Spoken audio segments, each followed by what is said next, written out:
You're in tune to 100.7 Friends FM.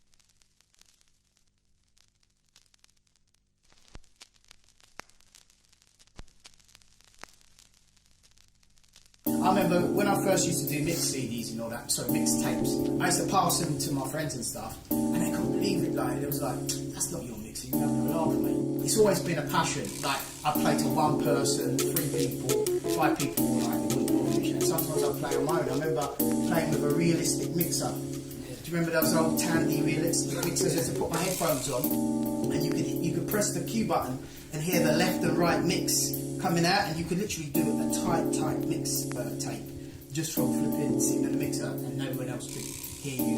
And I wanted to buy my records and spent every penny buying my records, but I could never afford a pair of Techniques. So what I did was I got a pair of old Garrard decks, the 12-volt ones, and I bought these variable resistors, and I put that across the power supply, and I was able to turn the power down and up, and that gave me control over literally the speed of how fast the deck went. I got 2 of those, and I managed to practice with those 2. And then one day, it was I remember the 2 tracks. It was like it's Marshall Jefferson, and there was another record, Crush House, right? And I remember getting the 2 records put together, and then all of a sudden they started to mix, and I was like, holy shit, it's mixing. And I remember that night, I stayed up all night because I was so scared that I'd forget how to mix by the morning. So I started buying a few acid tracks, started mixing it, and I really enjoyed mixing it. I got well into it, went out to a few underground clubs, and that's where I found Trip City. That was Rat Pack's first ever do. We went up there, that was at Rosebery Avenue. See, I can't forget where that was, you know what I mean?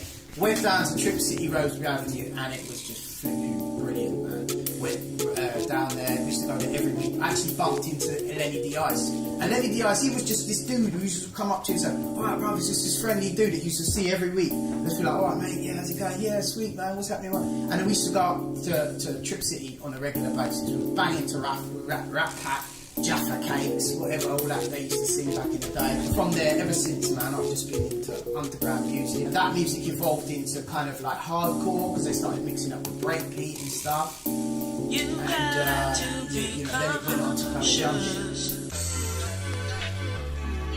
From there, that kind of progressed into going and playing down the dungeons. It was a pub off the Lea Bridge Road that had a massive yard to it and an unbelievable basement. And the only way I can describe it is you went into this pub, you'd go out the back of it, go down these stairs.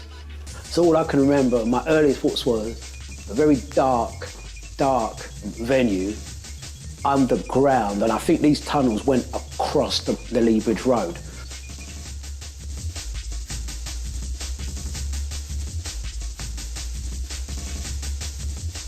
When I played, I got really good. I was good at getting the crowd going. I could turn an empty, dead dance floor into people just raving, just through knowing what I was doing, flinging them down, doing whatever, you know, as a DJ does.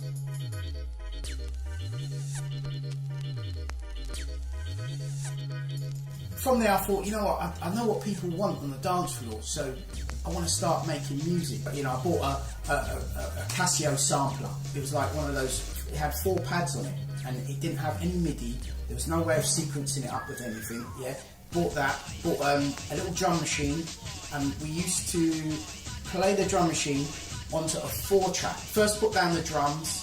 Then put down the keyboards, and then the keyboards, you used to have to play it till you were blue in the face, because there was no way to sequence it. So you play a bass line over and over again for 4 minutes, right?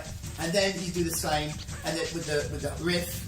Then you do the same with the vocals, trigger them in one by one, and then you'd end up with these 4 tracks that were unarranged, and you used to have to sit there mixing them like a DJ while you recorded. You can take those tracks, we used to wire up a tape deck down the dungeons, play those, and then see what the crowd response was.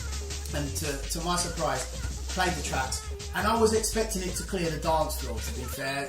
like, because obviously it weren't a real tune. But to my surprise, the crowd were raving to it. Had people like LSD was making tunes, check out the bass, and he was doing his little thing. I was playing my tunes down the dungeons, and I've got to admit, there was a little bit of competition down the dungeons, you know what I mean? Because we had our own sound system down the dungeons, and like all our crew, none of us really got paid. We got paid like 20 quid to playing down the dungeons. When they were making cake, they were caking it down. The place was empty round. But we just did it because we loved it, you know what I mean? We loved it, man. We didn't care. It wasn't about the money, it was about, wow, man, I could play to 200-300 people, you know what I mean?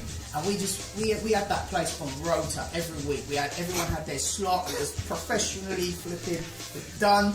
Lyndon C was running things back then. He was the man. He started the dungeons. I remember them renovating, literally digging down and all that, and he was all involved in it, you know what I mean? I knew that was what was going on, because I saw it, you know, obviously, I don't know the deep side of it, but I know he was the main man scene.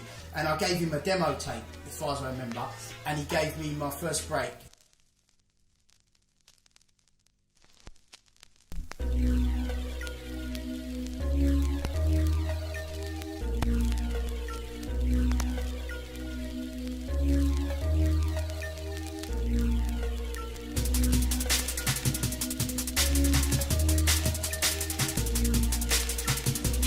He had a DJ stand here.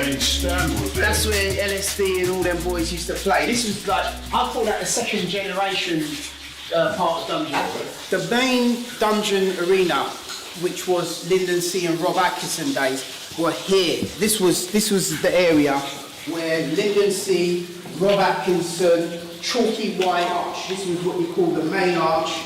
I think sometimes the sound system used to extend off all down into the tunnels.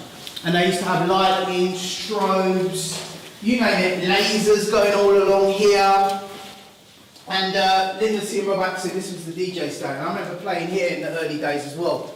They used to sit up here and play, and it was unbelievable, man. These were in the old Cali days, they called it, man. And it was just, the music used to sound phenomenal down here. Absolutely banging. Do you know what I mean?